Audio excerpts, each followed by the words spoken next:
This is Kick-Ass News. I'm Ben Mathis.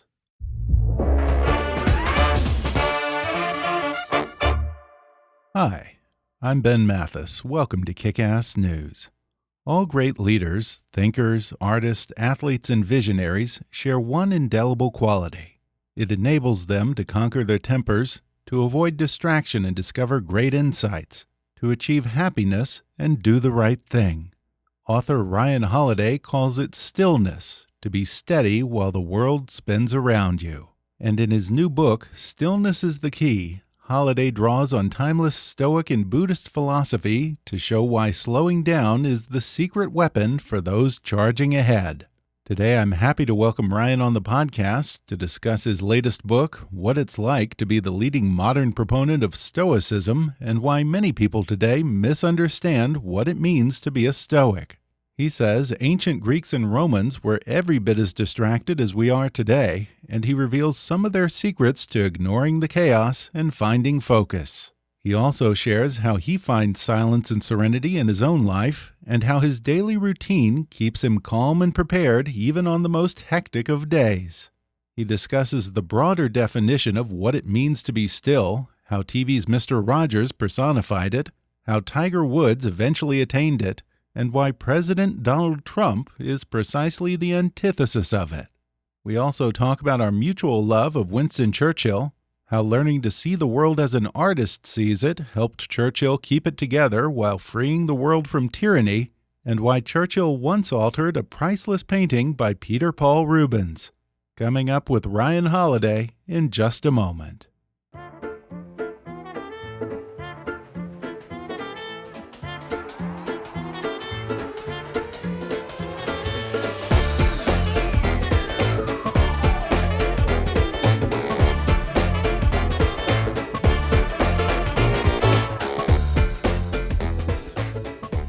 Ryan Holiday is one of the world's foremost thinkers and writers on ancient philosophy and its place in everyday life. He is a sought-after speaker, strategist, and the author of many best-selling books, including The Obstacle is the Way, Ego is the Enemy, and The Daily Stoic. His books have been translated into over 30 languages and read by over 2 million people worldwide, and now he's out with his latest offering, titled Stillness Is the Key. Ryan Holiday, welcome to the podcast. Yeah, thanks for having me. Well, Ryan, you are probably the most notable modern proponent of the philosophy of Stoicism. It's been the theme of several of your books, including the most recent one, but I have to say I feel that a lot of people today probably misunderstand what Stoicism is, and perhaps associate Stoicism with joylessness or just being made of stone. So just to lay a little groundwork here, I'm wondering if you can explain what Stoicism's really about.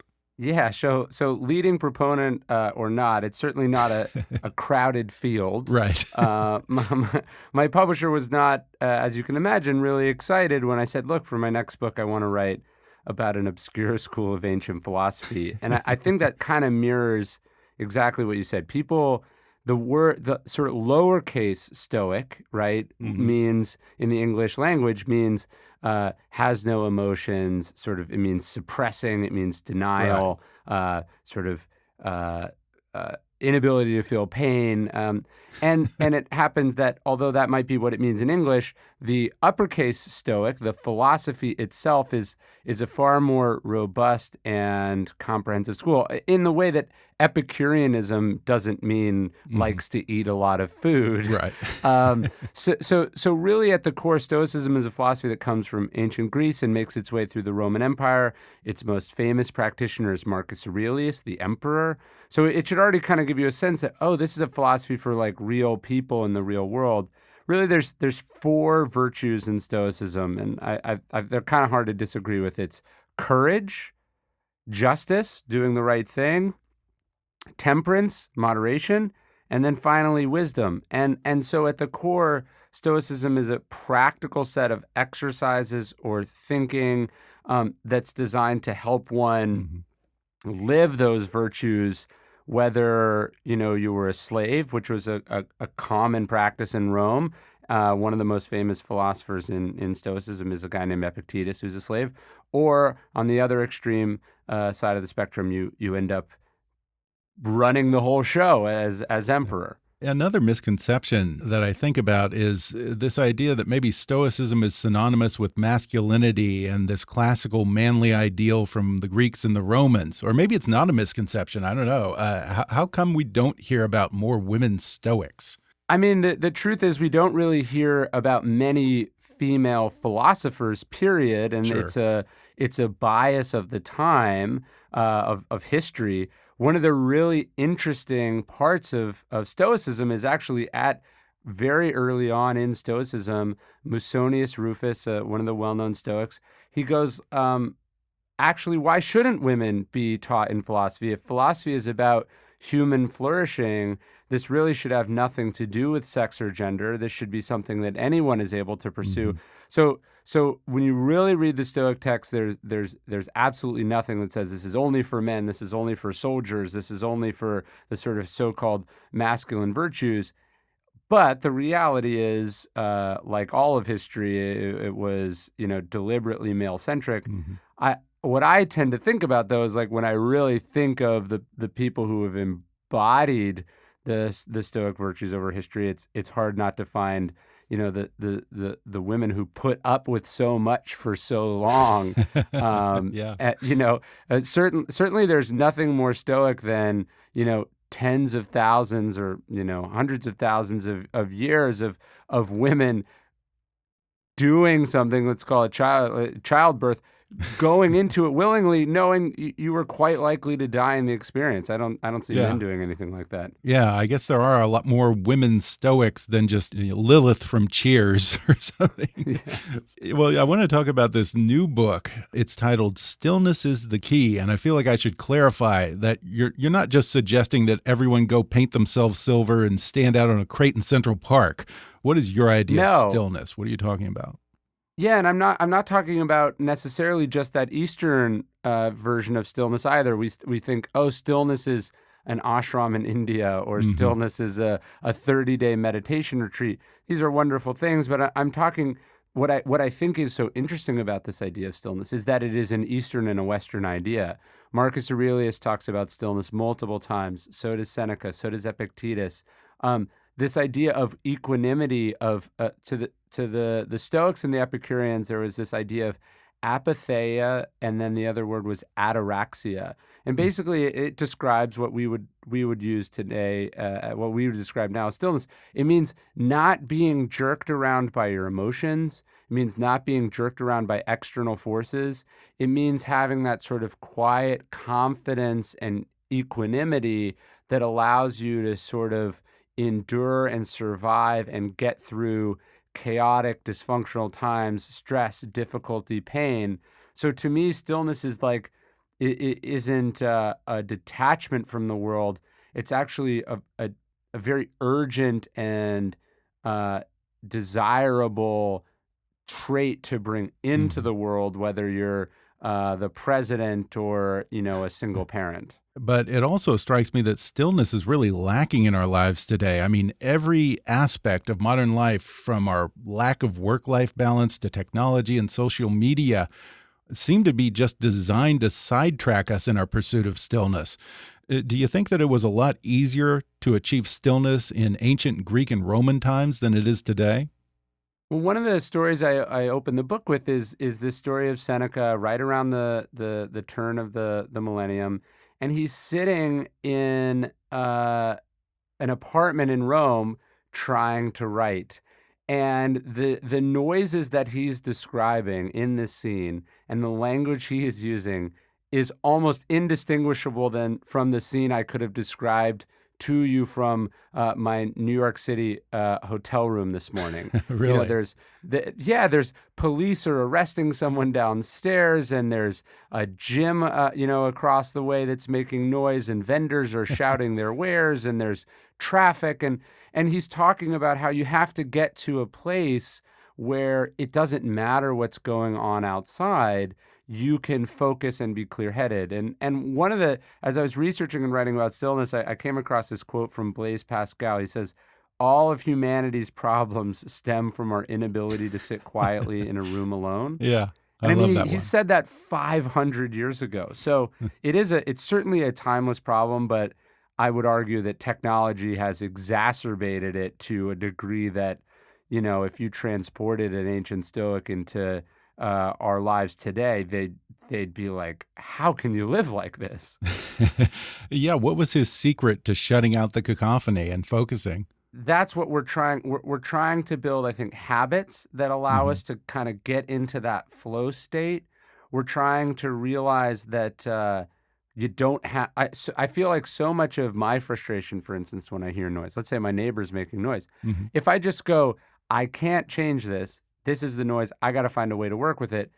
That is a far less disruptive attitude than the I'm going to go confront this person. Why are they always doing this? How do I stop this? I think I need to move. It's like we often respond to external noise with internal noise of our own on top of it, right? And Hmm. so what the Stoic is trying to work on is like, how can we this interesting word appears in Stoicism all the time. Ascent, not Hmm. ascent like climbing a mountain, but ascent like consent, right? Like I'm I'm gonna go with this, and I'm gonna accept it, and I'm gonna find a way to use it and work with it. And I think, again, to go back to this Seneca example, what is powerful is we only know about this scene because he so vividly described it and wrote it down and published it.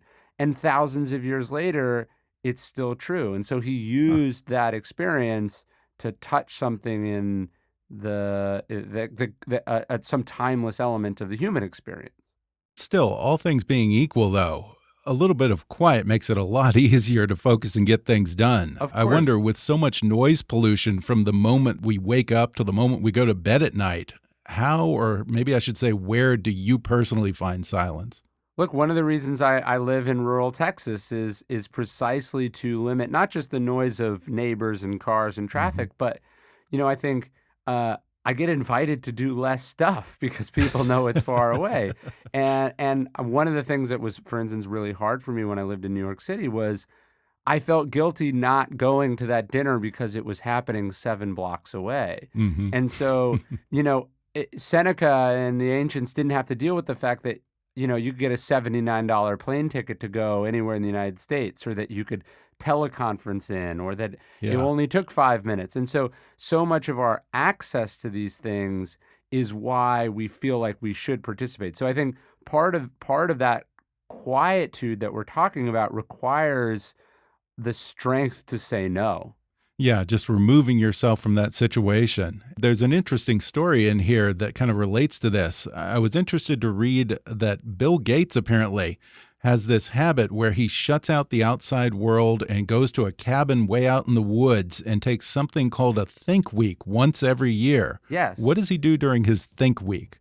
So he's not disconnected from the world, but he is disconnected from other people. He Hmm. and look, there's certainly an amount of privilege when a billionaire is going off to their cabin in the woods, but I think it's important to go, oh, he realized that the best use of his time is not another staff meeting, it's not another conference, it's not even showing up at the office every day, but that actually by removing himself, throwing himself into books and academic papers and watching videos, that he needs to go consume information and think kind of big picture for an extended period of time is really important. I mean, I think a more relatable example is just a few months ago, I was on vacation with my family playing on the beach with my kids. And the idea for what I think will be my next book came from that moment. I wasn't Really? working. And if I hadn't given myself the gift of that time, if I hadn't been willing to say no to work in the short term, I would have been much worse off in the long term. And in just this overflow of information that gets thrown at us, I think it's becoming increasingly more difficult to separate what's important from what's not important.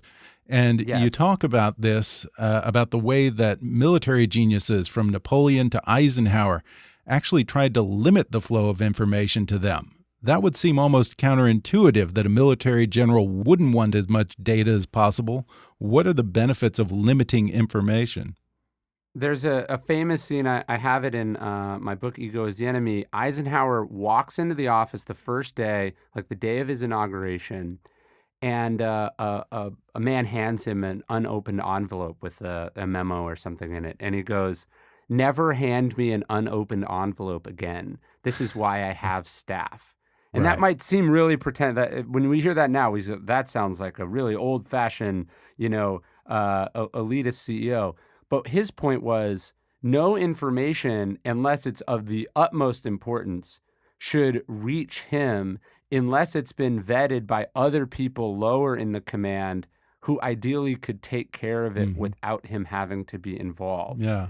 And so that's transformatively different than where we are now when you have the president of the United States watching television news all the time, where you have leaders who are checking what's going on in Twitter in real time. They're consuming information. They tell themselves they're being informed, but actually they're just drinking from the same fire hose as everyone else. So Hmm. instead of being able to be reflective, instead of being able to be unemotional, instead of having the essential highlighted from the vast majority of information, which is inessential, they're kind of in the same haze of overwhelm that the rest of us are. And I think that explains some of the problems we're Hmm. dealing with as a society. It's like if the leader, if the CEO, if the boss, if the parent is not thinking big picture, who's doing it? Well, since you brought him up, let's talk about Trump because he seems like the literal opposite of everything that you preach in this book. He's almost a case study in the lack of stillness. Every insult, no matter how trivial, warrants an immediate knee-jerk response from the most powerful man in the world. He's literally It's never crazy. silent. And from what I can tell, it hasn't served him very well. Would you agree? Yeah, look, and I don't even think we have to talk politics. I think that, look, let's stipulate there are some legitimate reasons to support a lot of the policies, right? As Mhm. controversial as that viewpoint may be to some Right. people. But even You just can't, in terms of an effective yeah, leader, he seems to shoot that's himself in the foot every chance he gets. right. And then again, let's even put that aside. Does it seem like it's fun to be Donald Trump, right? Yeah. Like, does it seem No. like he's enjoying? It seems awful, right? That Mhm. that lack of stillness. Like when I read scenes about Trump, at 3 a.m. in his bathrobe, texting Sean Hannity because he's watching a DVR recorded episode of a Fox News show that's designed to provoke and prey to your paranoia and frustrations. And I think about his wife living in a different house, and I think about him being besieged and betrayed by all these people. You go, oh man, this is not. It's almost Shakespearean how Mhm. torturous that sort of that life must be. Yeah. Yeah, I had his biographer David K. Johnston on a while back, and he said, "Thank God that you're not Donald Trump, because no one wants to be that miserable." I think that's right. We're going to take a quick break, and then I'll be back with more with Ryan Holiday when we come back in just a minute.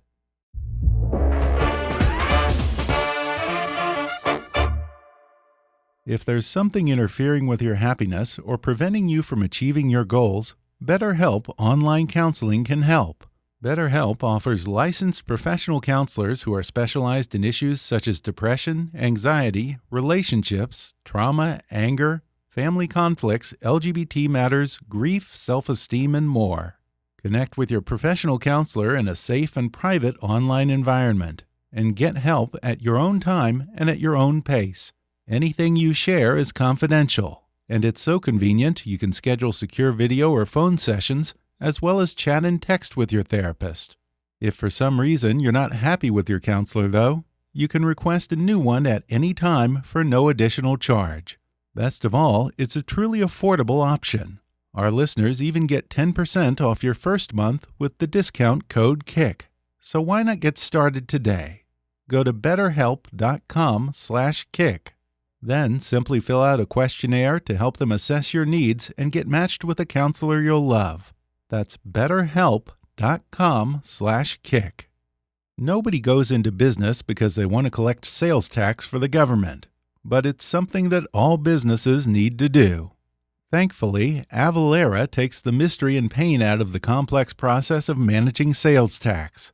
Avalara uses the power of the internet and cloud services to automate the tax compliance process for businesses of all sizes, integrating directly with the accounting, e-commerce, point-of-sale, and marketplace platforms that you're already using. Avalara software automatically calculates the right amount of tax that should be charged for every product in every transaction in real time and files your tax returns wherever and whenever they're due. Selling internationally adds a whole new level of complexity, but Avalara has experts in 15 countries around the world to help you navigate compliance challenges as you grow. I've run a small business for 20 years now. It's a lot to keep up with, and one of the most frustrating parts is figuring out taxes. Sales tax compliance is particularly confusing, especially when you're doing business all over the world and dealing with various sales tax rules in different states or even different countries. And the cost of not getting it right can be very, very high. Avalara can save business owners valuable time and energy, and most importantly, give them the peace of mind that everything gets done right the first time. So stop spending valuable time worrying about your sales tax returns, and focus on the things you actually love about running your business. Go to avalara.com/kick to learn more about how Avalara can help you. That's avalara.com/kick. Avalara. Tax compliance done right. Today's episode was brought to you by Kronos. Kronos knows that for many organizations, maintaining a modern workforce of hourly, full, or part-time workers can be a challenge. This is especially true for human resources professionals working hard to attract and retain all the best talent. That's why Kronos puts HR, payroll, talent, and timekeeping on a single cloud-based platform.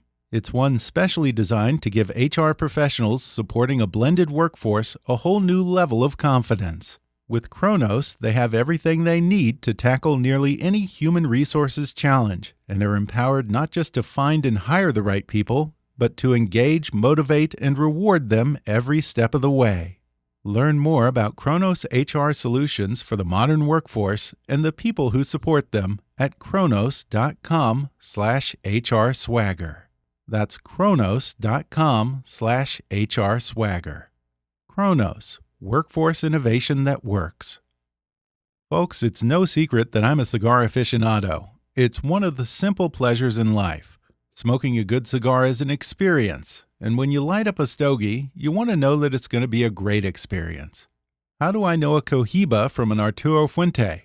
What's the difference between a double Corona and a Penatella? Are Cuban cigars really all they're cracked up to be, or is it all hype? Like wine, it can be intimidating to get started, but not with Puro Trader. Puro Trader makes the global cigar marketplace easily accessible right from your laptop or mobile device. Puro Trader is like one of those travel sites that searches the entire web for the best deals, except instead of flights, you're searching for cigars, from everyday cigars for the casual smoker to the rarest of the rare sticks for the collectors. And it's all in a supportive community setting where you can ask questions and read real reviews. Buying cigars and entering the community just got a whole lot easier with Puro Trader. Whether you're on the hunt for a rare, unique cigar or just looking to get started, Puro Trader is the only destination you need to get educated, monitor market trends, and join the conversation. Check out Puro Trader and use the promo code NEWS for a chance to win a day at the Porsche Racing Experience in Los Angeles or Atlanta. That's Puro Trader, PUROTRADER.com, promo code NEWS. And now, back to the show. Someone who comes up several times in the book and is kind of enjoying a renaissance right now is, of all people, Mr. Rogers. He's certainly someone who seemed to never get his feathers ruffled. And I think that you say that he even had this stoplight signal on the set from Mr. Rogers' Neighborhood that I can remember. And it had a special meaning to it. What was the message of the stoplight? Yeah, I would urge everyone to sort of think back to the timeless theme to Mr. Rogers. You remember it's a shot of the neighborhood, the singing starts, and then before you see Mr. Rogers, actually the first sort of image of the shot of the opening sequence is a flashing yellow train signal. It's the slow down, be careful. don't rush in symbol. And if you really think about what the message of that show is, it's not, hey, here's how crayons are made, or today we're gonna do this make believe or that. What Mr. Rogers is really teaching kids is just great energy, right? Hmm. He's slowed down, he's calm, he's getting them to think about their feelings, he's talking to them about what they're scared about, he's talking to them about, I mean, there's an episode of Mr. Rogers, and I've started to rewatch them, and now that I have a young kid. There's also a new version of the show called Daniel Tiger, which is a little more accessible. But I've started. There's an episode about death. There's an episode where one of his goldfish dies, and he Right. does an extended meditation on how life is finite and things die. And this seems like, if you think about something harder to talk to squirrely toddlers and little kids about, it would be that.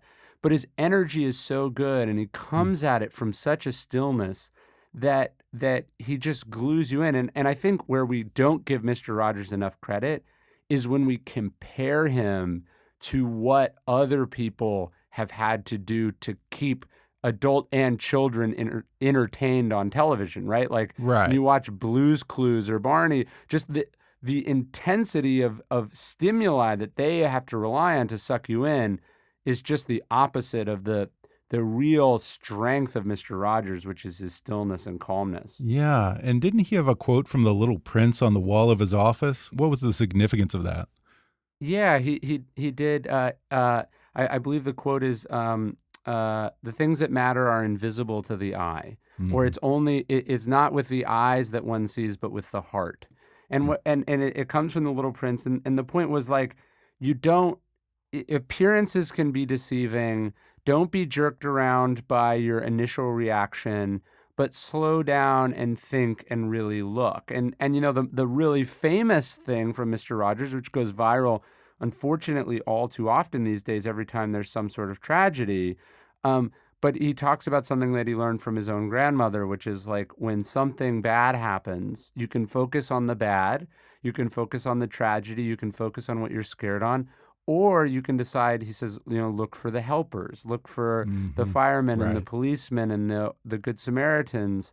And so it's this idea that, we choose how we look at things, and that often the thing we should be looking at is not what's immediately visible, and it requires a little bit more reflection and perspective to see what Hmm. matters. And there was something very meditative about the way he would meticulously have this routine every day of changing his outfit from the suit into the cardigan and the little Yeah. art projects. In fact, I think that you say that part of the key to stillness is to see the world as an artist sees it. And I totally get what you mean, because I dabble very badly in watercolor, but I do notice that I have to pick up on the little things that I ordinarily wouldn't notice if I just passed something by, or even if I looked at it without the intent of creating some kind of work based on what I'm looking at. You're almost forced to be present, aren't you? Yeah, and look, a transformative event in another sort of resurgent uh, character is Winston Churchill discovers painting Right. after the First World War, and paints basically for the rest of his life.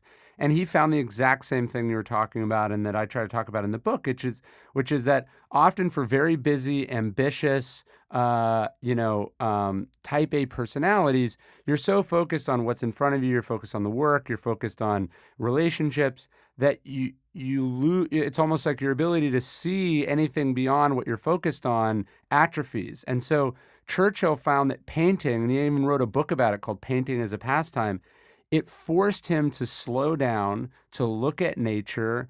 It forced him to develop his ability to perceive things that ordinarily he would whip right past.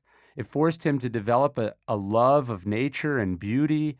And it forced him, I think, mostly to go outside and not work for a little bit, Hmm. and to have fun, right? And that's the wonderful thing about a lot of hobbies, is that they're fun. Mr. Rogers swam every day. It was great exercise, but swimming's also fun. And so these hobbies, they're not just distractions, but they develop, I think, key virtues that allow us to have a bit more stillness in the rest of our lives. Yeah, and I wonder if it could be argued that Winston Churchill might not have lived as long as he did if he hadn't taken up painting. Because wasn't kind of the impetus for him getting into the hobby that he had wasn't it right around the time that he had a heart attack?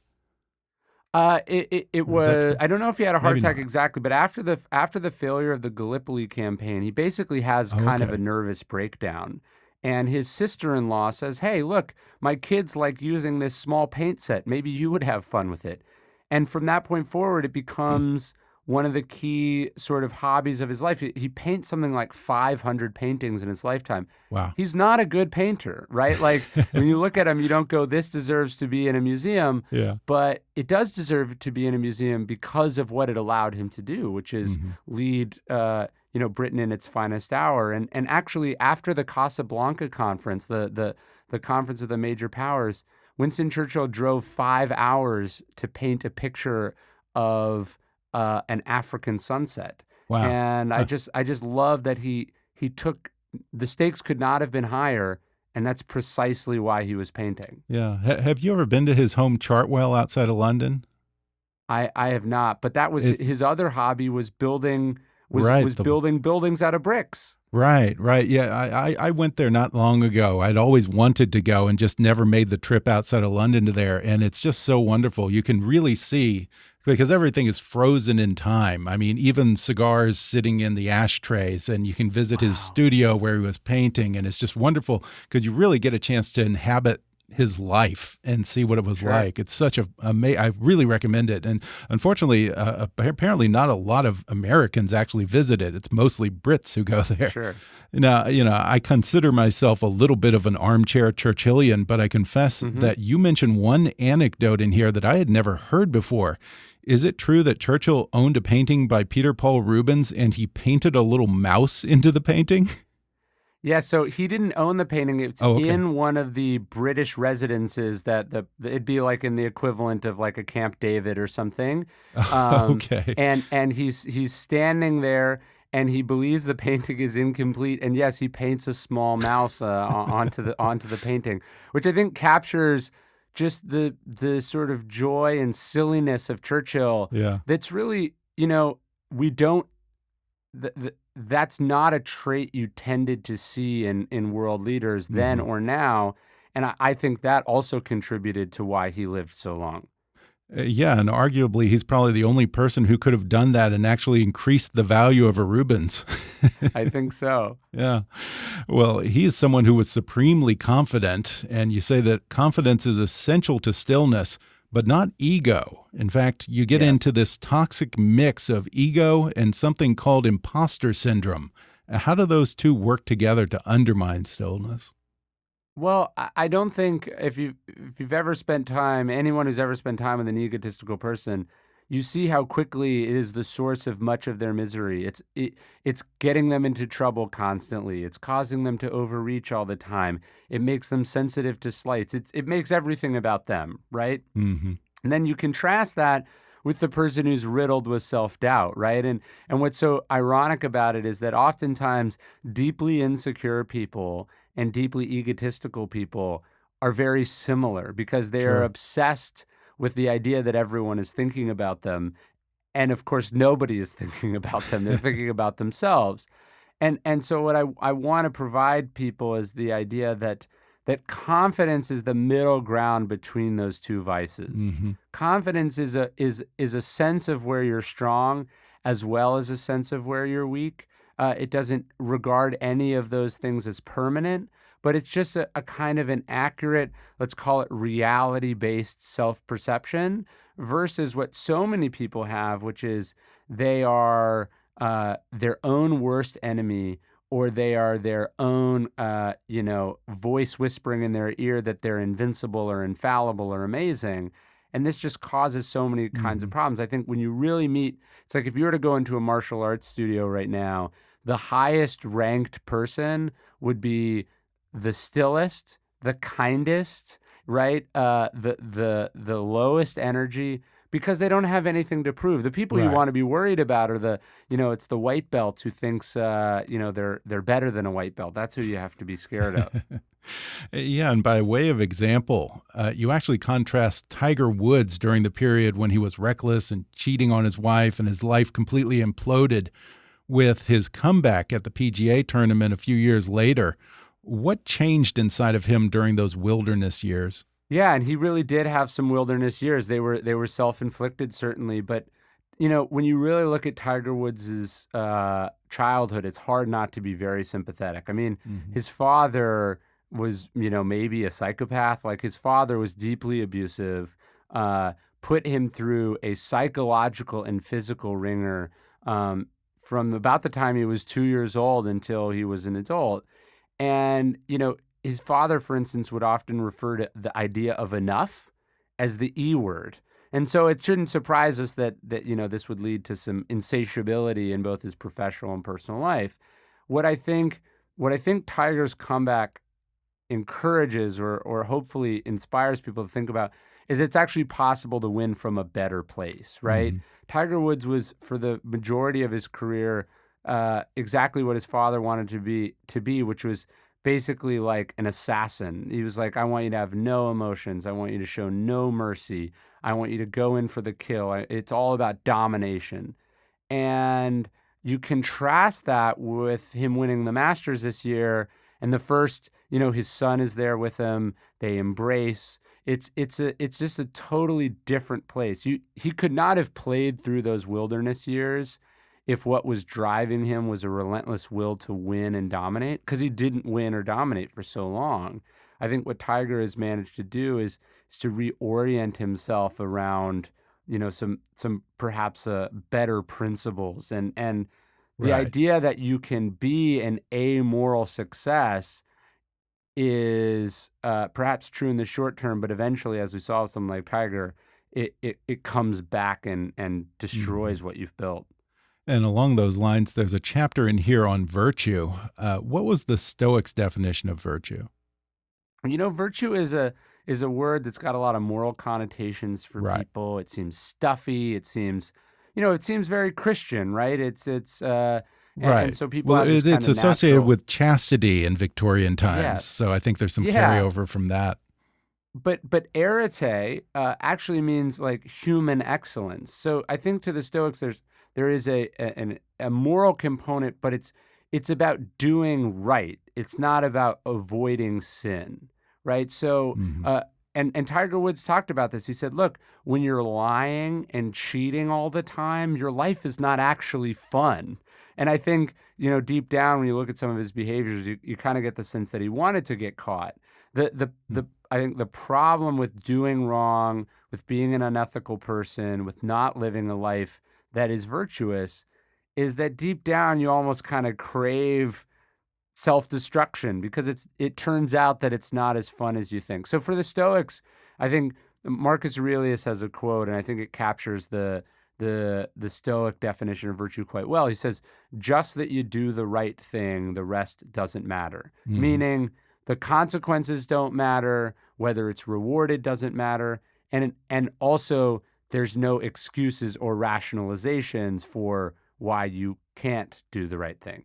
And to help us behave more virtuous, you actually recommend coming up with epithets to recite or keep in mind when you're coping with a variety of situations in life. Can you give us a few examples of those epithets and how one can use them? Well, I think we can go back to those sort of four virtues of Stoicism. They're not a bad place to start. Virtue, or sorry, justice, temperance, courage, and wisdom. But it's almost like, if you're not going to live by the Ten Commandments, what are you going to live by? What are your Ten Commandments? Hmm. What are the traits that you want to embody? What are the lines you're going to draw? Because if the purpose of this is not just sort of excellence, but also a lack of agony over what to do or not do in certain situations, you kind of need a framework, or you need to concretize this stuff. You can't just, oh, I'll decide in the moment, because there's always temptations in the moment Hmm. that take you away from virtue. And one thing that sort of undermines virtue, and certainly that Tiger Woods succumbed to for a period, is desire. And you have a chapter on desire in which you actually talk about the Epicurean's idea of pleasure and desire. And I was intrigued by that because I think it's easy to confuse desire / pleasure with hedonism. Epicurus saw Yes. it differently, no? Yeah, yeah. And Epicurus was not some monster or depraved lunatic. What he was really advocating is sort of a love of the small pleasures. There's this moment, there's a letter we have from Epicurus where Epicurus is like writing this sort of wealthy backer who basically says, like, I'll give you anything you want. What do you want? And Epicurus requests a small pot of cheese. And so this was a simple man who took a great deal of pleasure out of a simple life. And I think one of the rules we have from Epicurus is a really good one. It's worth remembering. He goes like, always ask yourself, what will happen if I get the object of my desire, right? Wow. So often we think, oh, it would be great to have sex with this person, or it would be great to become a billionaire, or it would be great to be a dictator. But he wants you to think, what would that do to you? What does that actually look like? And the truth is, a lot of the things we desire, because we have experienced getting them before, the reaction's kind of like meh, Hmm. so he wants you to think not about how you feel as you're lusting after something. He wants you to think about how you're going to feel in that refractory period afterwards. It's Hmm. often a little bit regretful or even shameful. And he says, well, can that stop you from wanting it so much? Yeah, and I mean, we can become slaves to our desires. And there's an interesting point that Sure. you make in this book. You contrast the three things that Epicurus said wise men should accomplish in their lifetime with the three words that Aristotle used to describe slaves. Can you talk about those? And let's see which three most closely resemble our lives today. Yeah, yeah, no, like sort of work, pain, and food describes, unfortunately, the existence of most people most of the time, and Hmm. that's really sad, right? Yeah. We turn ourselves into machines, and we tell ourselves we're doing it so that in the future we can have enough to live how we want. And the Hmm. truth is, most of what we want, or most of how we should actually live, is so accessible and so much more within our grasp than we would like to think it to be. Yeah. And of course, look, there are many people who are starving and many people going without basic necessities. So it's the point here is not to be glib about that, but it's to say, people have more than people in this country have more than they've ever had before. But most people are unhappy, and most people are not living a great life, and Hmm. a lot of that is solvable. Yeah. Yeah. And it makes me think of a story that you tell in the book about, I guess it was Kurt Vonnegut and Joseph Heller meeting at a fancy Hmm. party. And I was wondering if you could tell that story. Yeah, so Heller, who wrote Catch 22, and Vonnegut, Right. who wrote Cat's Cradle and Slaughterhouse-Five, are at a party. I believe it's in New York City. It's the house of this billionaire. You get invited to these parties, and you're not sure why you're there. You're mostly probably to as a status symbol for the host. And Vonnegut is teasing Heller, and he says, I'm sure this billionaire made more money this week than your book will make in its lifetime. And Heller says, but I have something he will never have. And Vonnegut says, what could that possibly be? He says, I have a sense of enough. Hmm. And I think that's very powerful to know that you're good and to know that there's no amount of success that will ever make you good is an incredibly powerful place to be. And I think it's important because I think when people hear that, they go, oh, that must have been the end of his career. Heller wrote many, many beautiful books after Catch Yeah. 22, and was a very successful writer.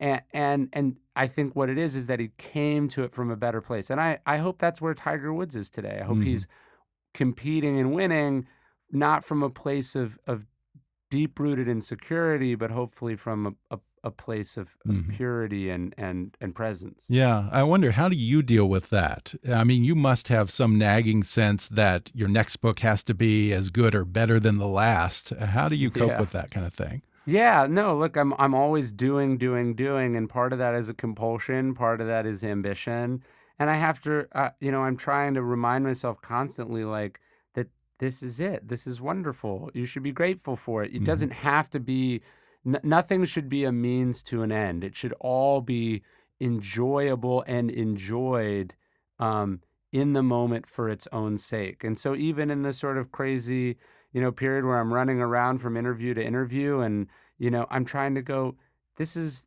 it. That you don't need to be anywhere else. You don't need to do anything else. You did it, enjoy it. And I think one of the things I talk about a little bit in the book, and I try to practice in my life, is like those moments where you feel that way, where it really hits you that life is wonderful, that you don't need anyone or anything to be better or different, that you can accept it as it is, and you can feel good about the sunset that you're looking at or the couch that you're sitting on. These are wonderful moments. These are moments of stillness. It just strikes me as very sad that they are so rare, Yeah. right? And I'm not sure it needs to be that way. And you also talk toward the end of the book about the importance of routine. By way of example, I was wondering if you can walk us through your own routine, maybe not on a day like today when you're running around doing press, but say on a day when you're writing. What is a day in the life of Ryan Holiday like? Well, I actually think it's on a day like this that routine's all the more important, right? So I woke up early, I went for a run, I ate the same breakfast that I try to always eat wherever I am, and then I tried to write. I wanted to do all this early before the craziness of the day, because the truth is, the day is unpredictable, right? Even whether I'm at home or whether I'm doing crazy press. And so I try to front load as much of the success as I can in the part of the day I have the most control over. Mm-hmm. So routine is really, really important for that reason. And then in the afternoon, if I do have time, that's when I might, I'm going to go for a walk, or I'm going to go see this person, or I'm just going to, sit out on the porch. Like that's where I can take some liberties, but I have that freedom because I front loaded the routine at the beginning. Fantastic advice. Well, Ryan, I really enjoyed the book a lot. Again, folks, it's called Stillness is the Key. Ryan Holiday, thanks so much for talking with me. Yeah, thank you for having me.